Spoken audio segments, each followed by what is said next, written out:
നേർവീതി പ്രഭാഷണ പരമ്പരയിൽ സുവിശേഷകൻ കുഞ്ഞുമോൻ തോട്ടപ്പള്ളി ഇപ്പോൾ നിങ്ങളുമായി ദൈവവചനം പങ്കുവയ്ക്കുന്നു. ശ്രദ്ധിച്ചാലും.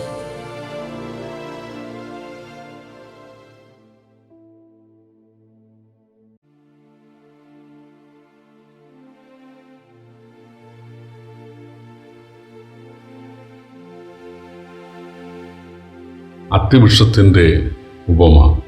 ദൈവനാമത്തിന് മഹത്വമുണ്ടാകട്ടെ. ലൂക്കോസിന് സുവിശേഷം 13-ാം അധ്യായത്തിൻ്റെ 6 മുതൽ 9 വരെ ഞാൻ വായിക്കുന്നത് ശ്രദ്ധിച്ചാലും. അവൻ ഈ ഉപമയും പറഞ്ഞു. ഒരുത്തന് തൻ്റെ മുന്തിരിത്തോട്ടത്തിൽ നട്ടിരുന്ന ഒരു അത്തിവൃക്ഷമുണ്ടായിരുന്നു. അവനതിൽ ഫലം തിരഞ്ഞു വന്നു കണ്ടില്ല. അവൻ തോട്ടക്കാരനോട്, ഞാൻ ഇപ്പോൾ 3 സംവത്സരമായി ഈ അത്തിയിൽ ഫലം തിരഞ്ഞു വരുന്നു, കാണുന്നില്ല. അതിനെ വെട്ടിക്കളയുക, അത് നിലത്തെ നിഷ്ഫലമാക്കുന്നത് എന്തിന് എന്ന് പറഞ്ഞു.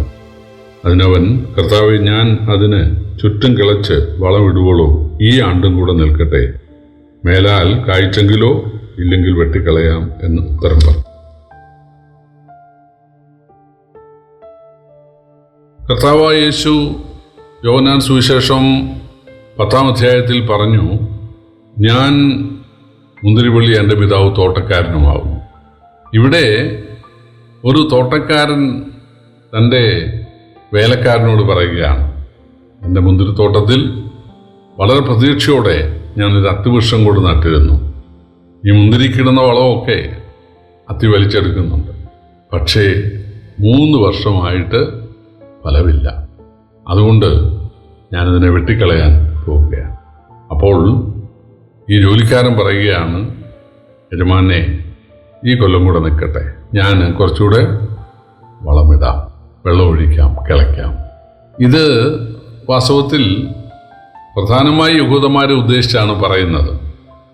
കർത്താവായ യേശു 3 വർഷം ആയിട്ട് അവരുടെ മധ്യേ തലങ്ങും വിലങ്ങും നടന്ന്, നെടുകയും കുറുകയും നടന്ന് അവരെ സത്യദൈവത്തിലേക്ക് നയിക്കാൻ ശ്രമിക്കുകയാണ്. അവരുടെ അബദ്ധങ്ങൾ ഉപേക്ഷിച്ച്, ആചാരങ്ങൾ ഉപേക്ഷിച്ച്, അന്ധവിശ്വാസം ഉപേക്ഷിച്ച്, അല്ലെങ്കിൽ അവരുടെ സ്വയനീതി ഉപേക്ഷിച്ച് അവര് ദൈവം മനുഷ്യനായ പാപിയെ രക്ഷിക്കാൻ രക്ഷിതാവായി ഭൂമിയിൽ വന്ന യേശുവിനെ കൈക്കൊള്ളണം. ബൈബിളിലെ പഴയ നിയമത്തിൽ ദൈവം മനുഷ്യനാകുമെന്നും ബേത്ലഹേമിൽ ജനിക്കുമെന്നും കന്യകയിൽ നിന്നായിരിക്കുമെന്നും നസറേത്തിൽ വളരുമെന്നും അത്ഭുതങ്ങളും അടയാളങ്ങളും രോഗസൗഖ്യവും നൽകുമെന്നും പ്രസംഗിക്കുമെന്നും ഒരു ശിഷ്യൻ 30 വെള്ളിക്കാശിന് ഒറ്റിക്കൊടുക്കുമെന്നും ഒക്കെ പറഞ്ഞിട്ടുണ്ട്. യേശു തൻ്റെ അത്ഭുതങ്ങളിലൂടെ താൻ ദൈവം അയച്ച ആ രക്ഷിതാവാണെന്ന് തെളിയിച്ചു. തൻ്റെ പ്രഭാഷണങ്ങളിലൂടെ അത് തെളിയിച്ചു. തൻ്റെ പരിശുദ്ധ ജീവിതത്തിലൂടെ അത് തെളിയിച്ചു. പക്ഷേ യഹൂദന്മാർക്ക് അത് അംഗീകരിക്കാൻ കഴിഞ്ഞില്ല. മുമ്പും ധാരാളം പ്രവാചകന്മാർ യഹൂദന്മാരുടെ മധ്യ വന്നിട്ടുണ്ടെങ്കിലും പലരെയും അവർ കൊല്ലുകയായിരുന്നു, പലരെയും അവർ കല്ലെറിഞ്ഞ് ഓടിക്കുകയായിരുന്നു. അതുപോലെ തന്നെയാണ് അവർ യേശുവിനോട് പെരുമാറിയത്. അവർ യേശുവിനെ പലരും പ്രവാചകനായിട്ട് പോലും അംഗീകരിച്ചില്ല. പിന്നെ യേശുവിനെ ദൈവം അയച്ച പുത്രൻ തമ്പുരാനാണ് എന്ന് വളരെ കുറച്ച് ആളുകൾ മാത്രമേ തിരിച്ചറിഞ്ഞുള്ളൂ.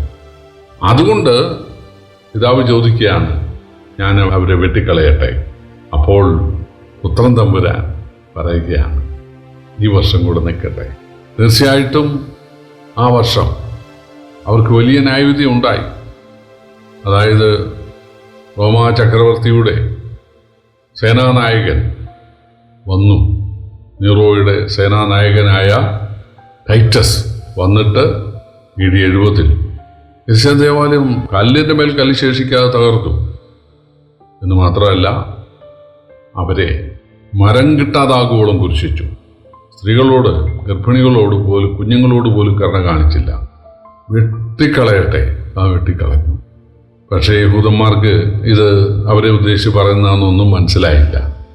പ്രിയപ്പെട്ടവരെ, യഹൂദന്മാരുടെ ജീവിതത്തിൽ ഇത് അന്വർത്ഥമായെങ്കിൽ യഹൂദരല്ലാത്ത ആളുകൾ, സഭാകാലത്ത് ഏറ്റവും കൂടുതൽ സുവിശേഷ പ്രവർത്തനങ്ങൾ നടന്നിട്ടുള്ളത് പുറജാതി രാജ്യങ്ങളിലാണ്. ഏറ്റവും ജനസംഖ്യയുള്ള ചൈനയിലും ഇന്ത്യയിലും ആഫ്രിക്കയിലും ഒക്കെ ആണ് ഏറ്റവും കൂടുതൽ സുവിശേഷം പ്രചരിക്കപ്പെടുവാനിടയായത്.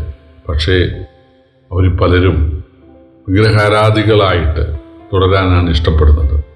അവർ പലരും ഭൗതികവാദികളായി അല്ലെങ്കിൽ നിരീശ്വരവാദികളായി ജീവിക്കാനാണ് ഇഷ്ടപ്പെടുന്നത്.